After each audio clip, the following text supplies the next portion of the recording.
Hi guys, magpitas ako ng kalabasa. Yung mayroon akong tatlo na natira. Ito na yun ang pinaka-last ko na kalabasa, yung Jap pumpkin ko guys. At tingnan nyo yung paligid natin, yung garden natin. Wala nang dahon yung mga mga puno. Nang lagas na talaga. Super lamig na, winter na talaga dito guys. Palapit na mag-June. So, ayan.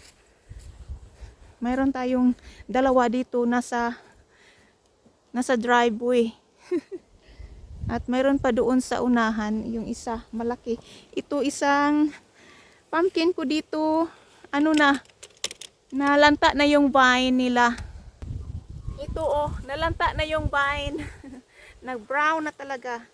At nag-drop siya.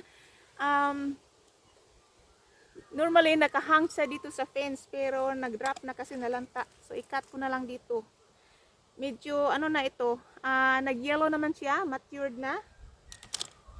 Ayan, at mayroon pang isa dito guys. Pipitasin natin.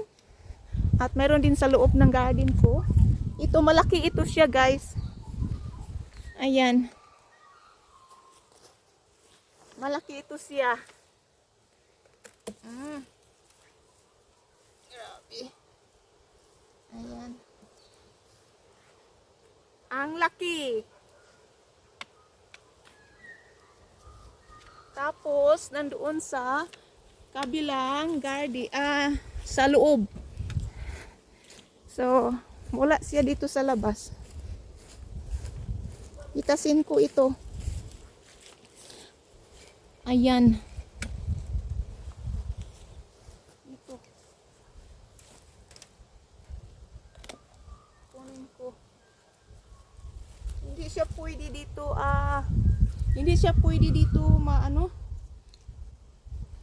keep it dito kasi malamig na. Baka mag-frost at masira yung madamage yung balat ng yung kalabasa.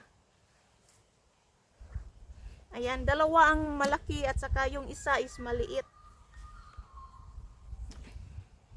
So mayroon na tayong tatlong kalabasa. Ito. Mayroon na tayong tatlo. At mayroon pa din akong isa doon sa malapit sa bahay. Different variety. Hindi katulad nito. So ito yung ating harvest for today guys. Ang kalabasa. Ayan. 6 po ito sila lahat pero na-harvest ko yung tatlo. That was 2 weeks ago. Ayan. So malamig na talaga dito guys. Maginaw.